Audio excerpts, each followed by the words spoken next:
భగవంతుడు అలా కాదు. మనం ఆయనను సింహాసనంలో కూర్చోబెట్టలేదు, సింహాసనం నుంచి లాగేయలేం. ఎప్పటికీ అలాగే ఉంటాడు, మార్పు లేదు.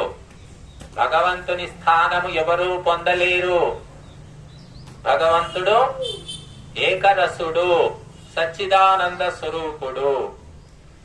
కనుక అటువంటి ఆ పరమాత్మ తత్వాన్ని మనం తెలుసుకోవాలి. సత్సంగం యొక్క ప్రయోజనం అదే. ఆ తత్వము ఎంత తెలుస్తుందో అంత మనం ఈ భవబంధాల నుండి, ఈ ప్రకృతి వాసనల నుండి, జన్మ మృత్యు పరంపర నుండి బయటపడతాం. దుఃఖాల నుంచి బయటపడతాం, రోగాల నుండి, ముసలితనం నుండి, అవిద్య ఒకటి ఉంది. అవిద్య, అస్మిత, రాగ, ద్వేష, అభినివేశాలు, పంచక్లేశాల నుంచి బయటపడతాం. ఒకటే మార్గం, పరమాత్మ తత్వాన్ని తెలుసుకోవాలి. నువ్వు ఎంతెంతగా తెలుసుకుంటావో అంతంతగా నీవు బయటపడతావు. వెలుతురు ఎంతెంతగా వస్తూ ఉంటుందో లోపలికి, చీకటి అంతంతగా వెళ్ళిపోతుంది. వెలుతురు ఉన్న చోట చీకటి ఉండదు, చీకటి ఉన్న చోట వెలుతురు ఉండదు. కనుక భగవత్ తత్వము తెలుసుకోవడం అత్యంత ముఖ్యము. తిన్నాం, తాగాం, తందనాలాడాం, సంపాదించాం, ఇల్లు కట్టుకున్నాం, 4 ఇళ్ళు కట్టుకున్నాం, పిల్లల పెళ్లిళ్ళు చేశాం, మనవాళ్లను కూడా ఆడించుకుంటున్నాం, వాళ్ళ పెళ్లిళ్ళు ఎప్పుడు జరుగుతాయని చూస్తున్నాం. దీంతో ఏం లాభం లేదు. మళ్ళీ జన్మ మృత్యు పరంపరలోకి వెళ్ళిపోతాం. ఏ జన్మ వస్తుందో కూడా తెలియదు. బట్టి మానవ జన్మ ఎత్తినందుకు పరమ ప్రయోజనం ఏమిటంటే దైవతత్వం తెలుసుకోవాలి. తెలుసుకొని భయపడు, భక్తితో ఉండు. భగవంతుని శాసనం యొక్క గొప్పతనం తెలుసుకొని ఈ దురితాలకు దూరంగా ఉండు. ఆ దురితాలను దూరం చేసుకో. మనం చదివే మంత్రాలన్నిటి యొక్క ప్రయోజనం అదే. ఆ పోలీసు వాళ్ళు చూస్తారా, ప్రభుత్వం శిక్షిస్తుందా, ఇవన్నీ అనవసరం. భగవంతుని వ్యవస్థ నిరంతరం పనిచేస్తూ ఉంటుంది. కనుక మనము మానవ జన్మ ఎత్తిన తర్వాత దురితాలను దూరం చేసుకొని భద్రాలను పొందుతూ పరమాత్మ తత్వాన్ని తెలుసుకోవాలి. అప్పుడే ఉన్నతి అనేది ఉంటుంది.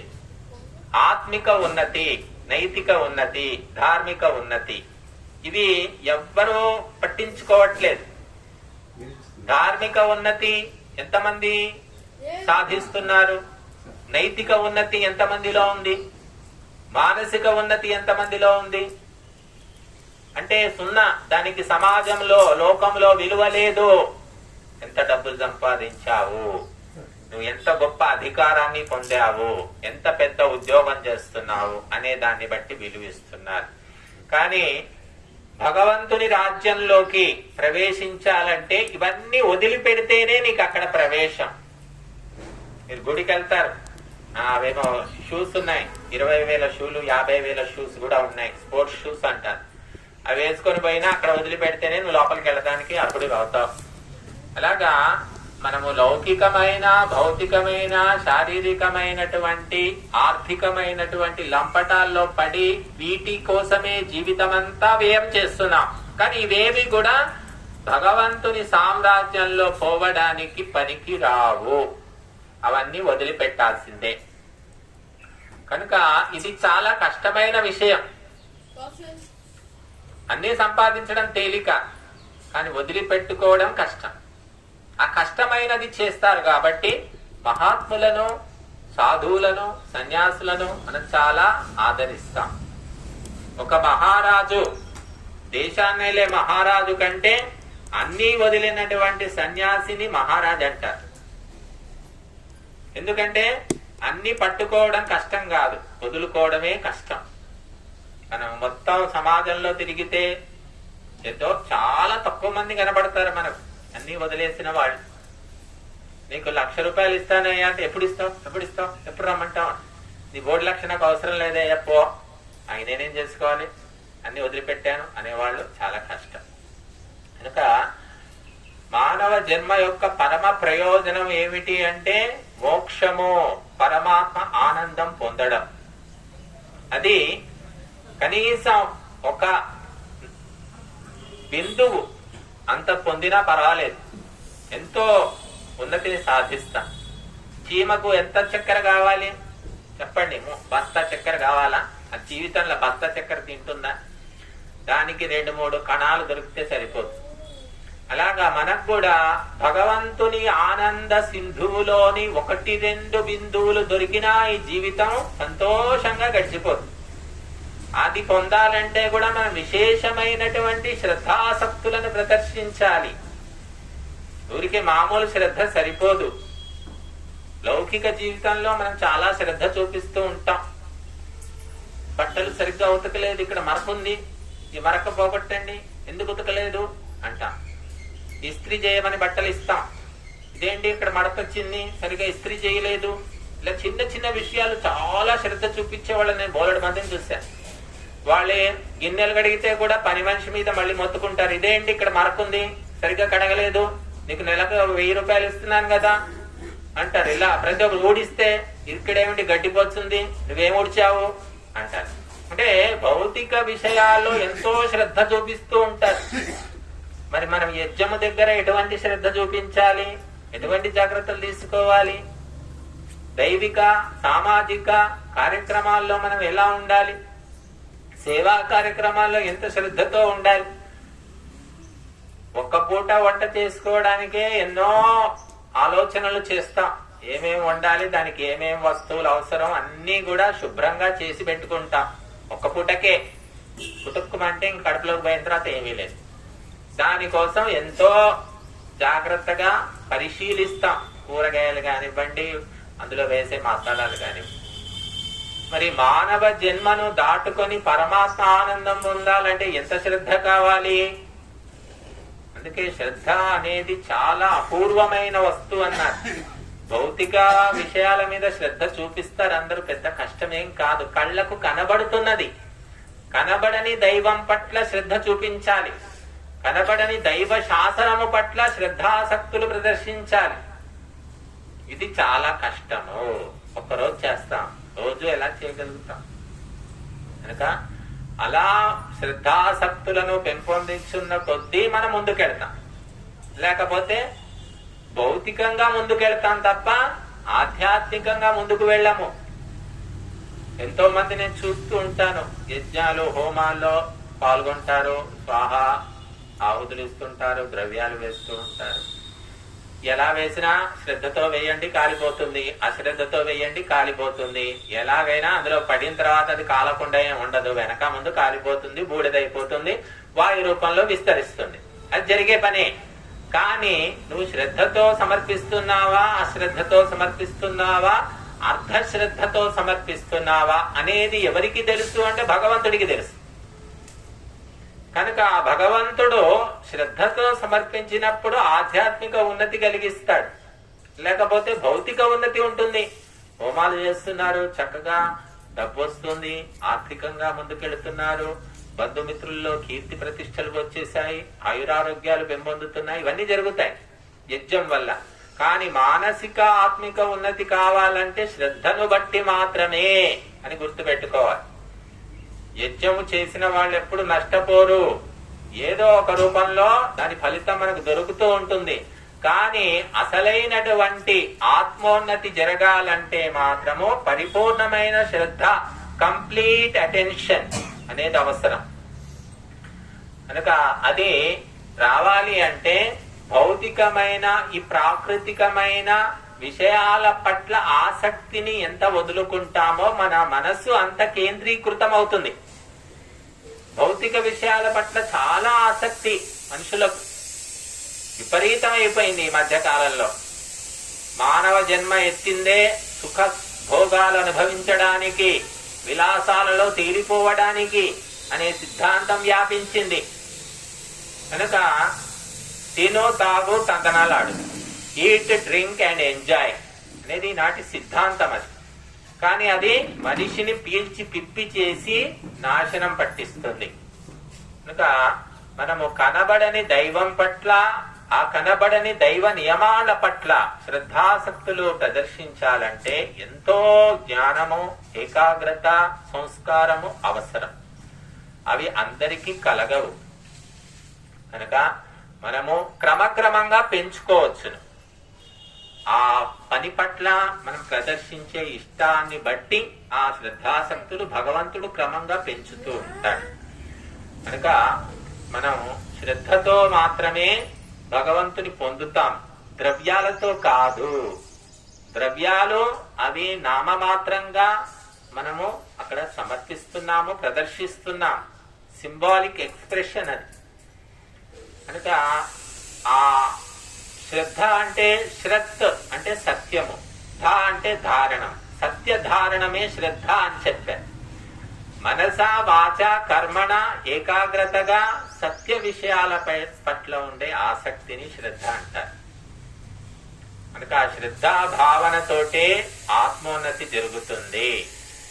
అందుకే శ్రద్ధా సూక్తము మనకు వేదంలో ఉంది. కనుక శ్రద్ధావాన్ లభతే జ్ఞానం భగవద్గీత చెప్తుంది. శ్రద్ధావంతుడే జ్ఞానాన్ని పొందుతాడు.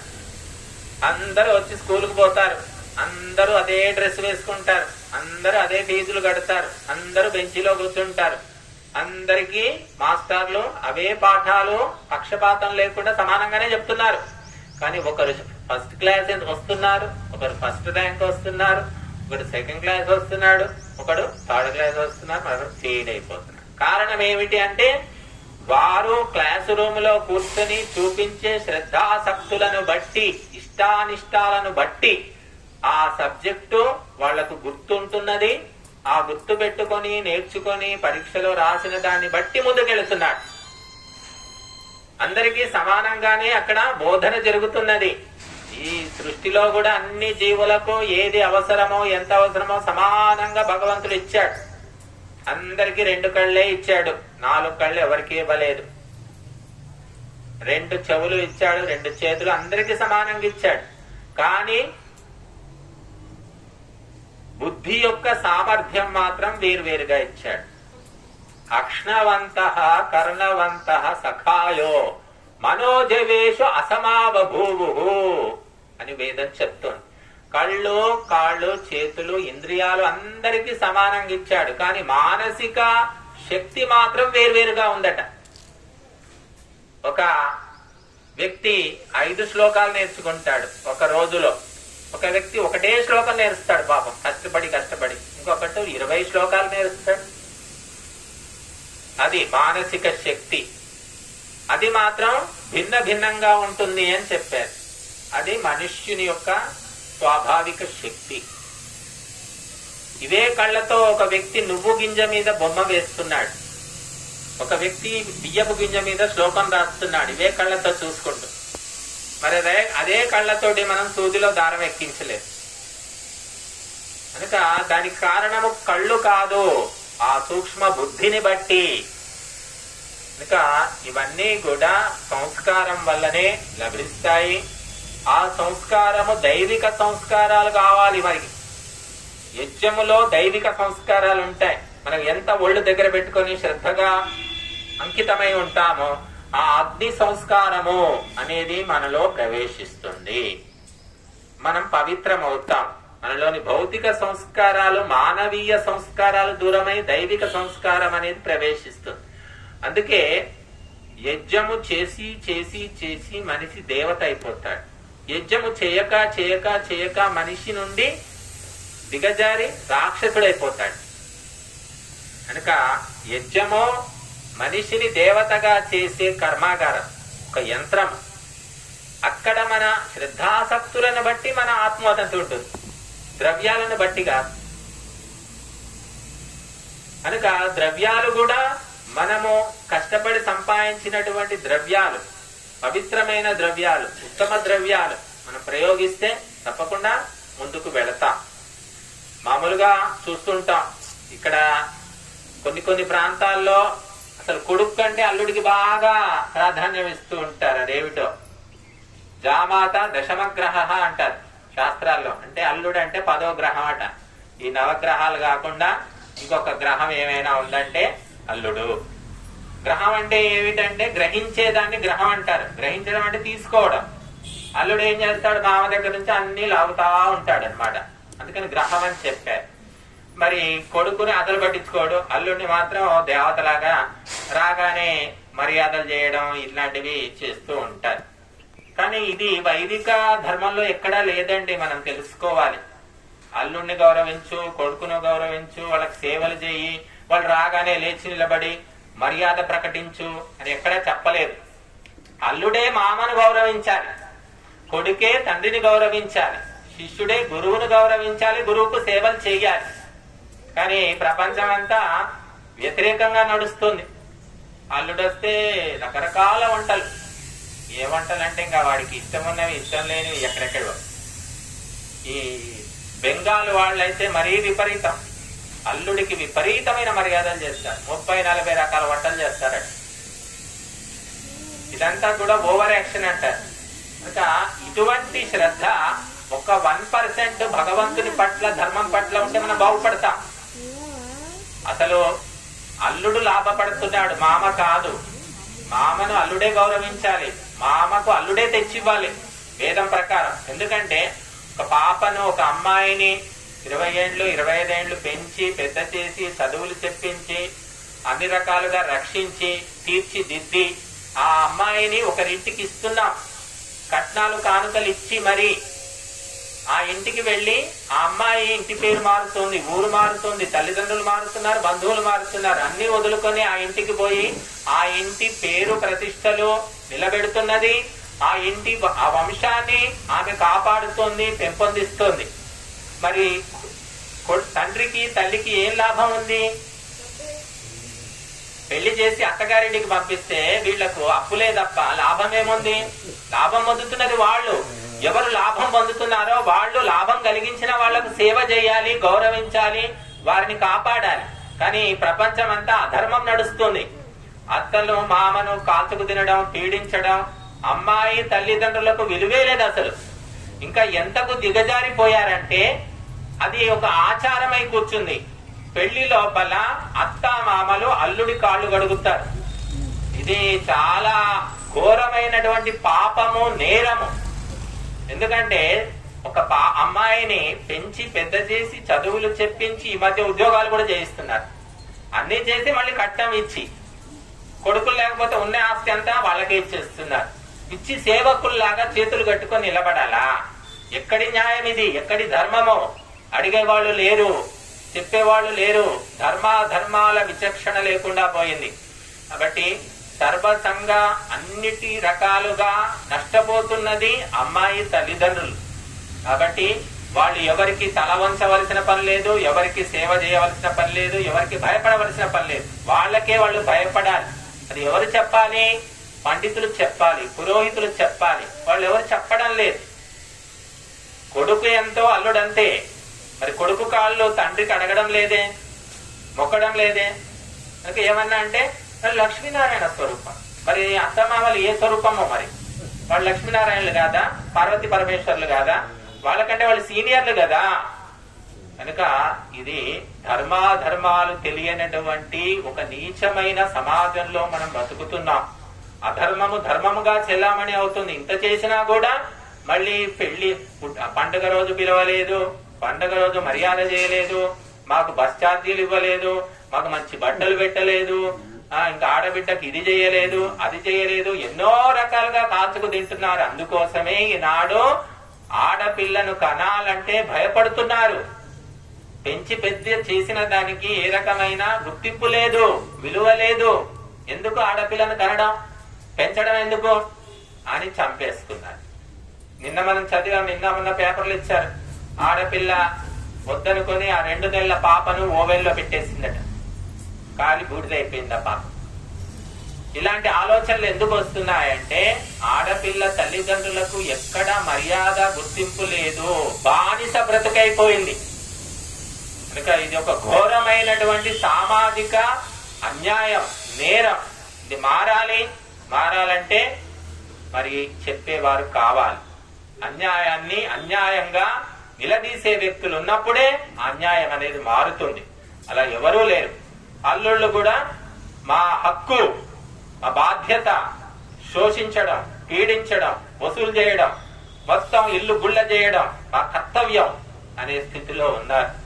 కాబట్టి చాలా తప్పు, ఇది ధర్మ విరుద్ధము. కనుక ఆ అత్తగారి ఇంటికి అమ్మాయిని పంపించిన తర్వాత మొదటి కానుపు గాని చివరి కానుపు గాని ఏ రకమైన మర్యాదలు మళ్ళీ చేయడానికి వీలే లేదు, అవసరమే లేదు. అలా చేయమని ఏ ధర్మ గ్రంథం చెప్పడం లేదు.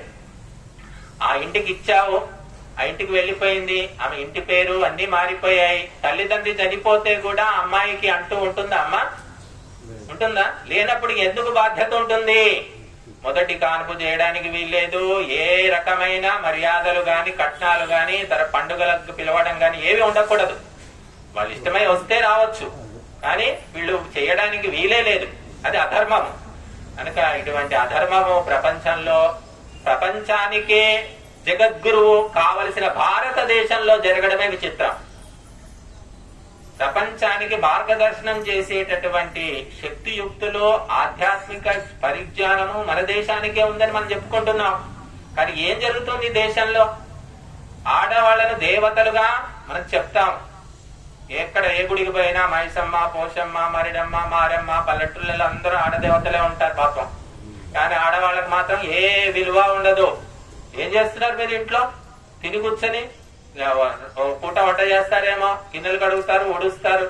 నేను కష్టపడి నెలకు 20,000 సంపాదిస్తున్నాను, మీరేం చేస్తున్నారు అని అంటారు. మరి సంపాదించే ఆడదానికి అయినా విలువ ఉందా అంటే ఆమెకు కూడా లేదు. కాబట్టి వీటన్నిటికీ కారణం ఏంటంటే సంస్కారం లేకపోవడం. తల్లిదండ్రులు సంస్కారవంతంగా సంతానాన్ని పెంచితే వాళ్ళు ధర్మాలను గుర్తిస్తారు. కానీ మనం మెకానికల్ గా పెంచేస్తున్నాం, మెటీరియలిస్టిక్ గా పెంచుతున్నాం. అందుకని సంతానము కూడా ధర్మాలను తెలుసుకోవడం లేదు. ఒకే ఒక పరమాత్మ తత్వాన్ని తెలుసుకోవాలంటే శ్రద్ధాసక్తులు అత్యంత అవసరము. మానవ సమాజంలో భౌతికంగా ఎంతో చూపిస్తున్నాం మనం, కానీ అదే శ్రద్ధాసక్తులను పరమాత్మ పట్ల చాలా తక్కువగా చూపిస్తున్నాం. కనుక ఆ పద్ధతిని మార్చుకొని దైవం పట్ల అచంచలమైన శ్రద్ధాసక్తులను ప్రదర్శించినప్పుడు ఆత్మోన్నతి కలుగుతుంది. ఈ సాంసారిక బంధనాల నుండి విముక్తి కూడా కలుగుతుంది. అప్పటిదాకా మాత్రం కలగదు. కనుక మనం ఈ భౌతిక సంబంధాలను తగ్గించుకుంటూ దైవ మార్గం వైపు ఎక్కువ పోవాలి. అప్పుడే మానవ జన్మ బాగుపడుతుంది. కనుక మనకు వేదాలు ప్రధానంగా భగవతత్వం గురించి ప్రబోధిస్తున్నాయి. భగవతత్వాన్ని నువ్వు ఎంతగా తెలుసుకుంటే నువ్వంతగా ఉన్నతిని పొందుతావు. అది తెలుసుకోకుండా నువ్వు ఎన్ని సంపాదించినా, రాజ్య అధిపతివైనా, ప్రధానమంత్రివైనా, రాష్ట్రపతివైనా ఏమీ లాభం లేదు. ఆత్మోన్నతికి దానికి సంబంధం లేదు. కనుక మనమందరం కూడా దైవతత్వాన్ని తెలుసుకుని మానవ జన్మను సఫలం చేసుకోవాలి. లౌకికమైన, భౌతికమైన, శారీరకమైన కార్యాలను తగ్గించుకుంటూ పోవాలి.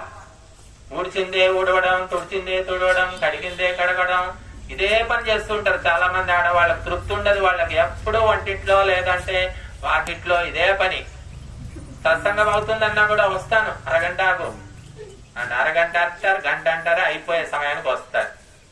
కనుక మనము భౌతిక కార్యక్రమాలు ఎంత తగ్గించుకుంటే అంత మంచిది. పూర్తిగా మానేసి బతకలేము. తినడానికి మన శక్తి కావాలంటే వండుకోవాలి, తినాలి, తప్పనిసరి. కాబట్టి దాన్ని తప్పనిసరి ఎంతవరకు అంతవరకు చేసుకోవచ్చు, కానీ అంతకు మించి మాత్రము ఎక్కువగా కేటాయించకూడదు. కనుక దైవిక ధార్మిక కార్యక్రమాలతో మాత్రమే మనిషి ముందుకు వెళ్ళగలుగుతాడు, మానవ జన్మలను సఫలం చేసుకోగలుగుతాడు. లేకపోతే మాత్రం మరి ఎంత ఉన్నతి సాధించినా అంతా ఇక్కడ వదిలిపెట్టిపోవలసిందే. మన వెంట తీసుకెళ్లేది మాత్రం ఏమీ లేదు. ఆడవాళ్ళకైనా మగవాళ్ళకైనా తప్పదు. కాబట్టి ధార్మిక కార్యక్రమాల పట్ల ఆసక్తి అవసరం. మనకు సెలవు రోజు ఉన్నప్పుడు కుటుంబాన్ని మొత్తాన్ని కూడా తీసుకురావాలి. అక్కడే వండుకోవడం తినడం అని కాకుండా కావాలంటే మొదలే వంట చేసేసుకొని తొందరగా వచ్చేసి సత్సంగంలో పాల్గొనాలి. ఇంతకు మించినటువంటి మార్గం లేదు. ఎందుకంటే పుస్తకాలు చదివితే కూడా జ్ఞానం వస్తుంది, కానీ పుస్తకాలు మాట్లాడవు. పుస్తకాలు నిర్జీవమైనటువంటివి కాబట్టి దాని నుండి చైతన్యం తక్కువ. కానీ మనిషి నుండి మనిషికి, విద్వాంసుని నుండి ప్రజలకు అందేటటువంటి ఆధ్యాత్మిక సమాచారము ప్రభావము వేరు. కాబట్టి సత్సంగానికి చాలా ప్రాధాన్యం ఇచ్చారు. మన ఇంట్లో మనం కూర్చుంటే ఆ ప్రభావానికి మనం దూరం అవుతాం.